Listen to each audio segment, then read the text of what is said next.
You know anything about the PS VR?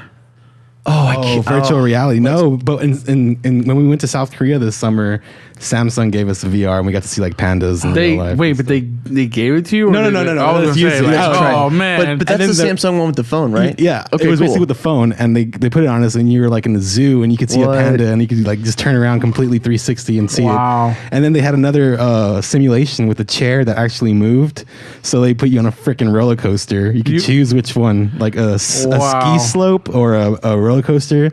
But it was really cool because you're like, oh my god, you felt your stomach rising and dropping because your eyes are being tricked, like your brain, and then on top of that, the chair's moving, and oh man, it was pretty scary. I'm scared of heights. Did you try one? No, see, so I didn't go on this is the trip we mentioned in previous podcasts where I was going to go to Korea, but I didn't work out. Korea? Jonathan did go. He went to South Korea for the 11-day trip. I would have went to the north. I was like SKT. And some guy went to the DMZ and he said that. Really? Was it Nick?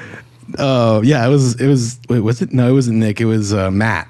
Oh man, Matt went, and like evidently there was a bus, and they drive really crazy over there. By the way, that's probably why the stigma is like those drivers aren't so like hardy and safe. Anyway, he said the driver was hightailing it, and then he ran over a lady crossing the street on the way to the DMZ. No. Shut and up. he doesn't even know if she was okay or not. He was just like, what the heck? And he was like, he was making it seem like they were pretty casual about it, and I was like, what? But I believe it because they drive like insane over there. I've experienced foreign drivers, my being in a God. taxi cab of a foreign driver and feeling like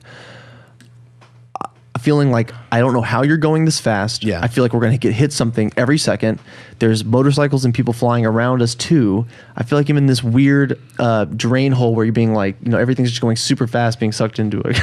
Good God. Foreign driving is This is in South Korea? South Korea. But they're supposed to be the civilized ones. They are pretty civilized. I just saw a CNN report on a beer fest in North Korea that looked really civilized.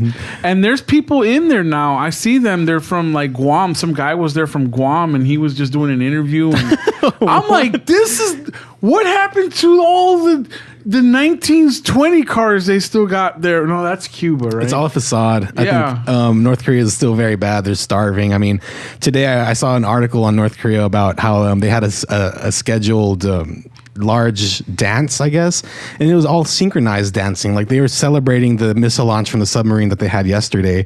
But when you watch the video, it's like they're in a giant square and a giant whatever, just very nicely for considering how like poverty-stricken the country is, but they are all doing the exact same dance with smiles. It's very eerie and very creepy, like being happy for the missile launch, the successful missile launch. Wow. Successful. Yeah, North missile Korea launch. is strange. It's If I ever went to South Korea, I would love to just see the border like, hey. Oh, the DMZ. Yeah. the It's demilitarized crazy. and the blue buildings. Yeah.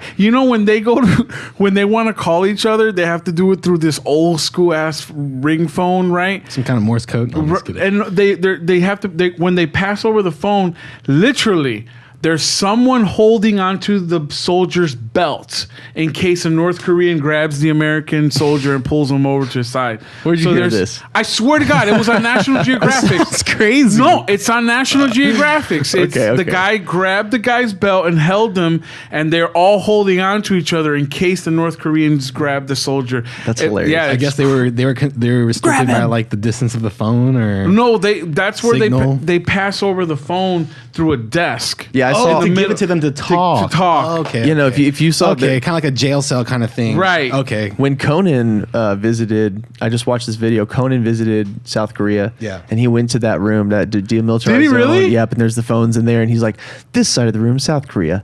That side of the room is North Korea." Korea. He goes, "When I go through that room, or like if I stand over here."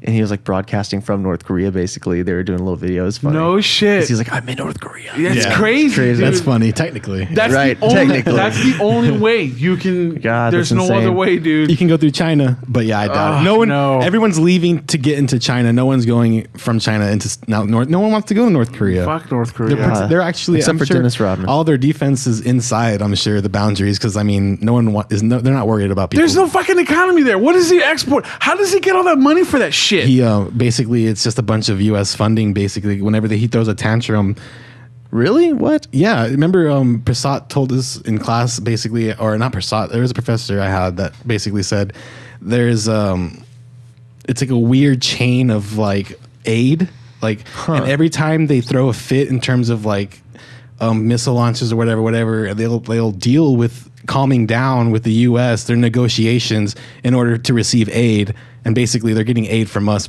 to like calm down and stop being like a bad little kid. And that's how they get aid from a lot of a lot of other countries. That's Kim Jong-un does the same thing his dad does, and that's exactly how he learned to do what he does, and that's how he keeps his country sustained is through aid from other countries like us. Good God, man! Jeez, that sucks. That's partly, of course. We got to cut that out of our budget. Yeah, definitely. I'll run for president and I'll cut that out, guys. There you go. Exactly. Smoogles for president, everyone. 2027.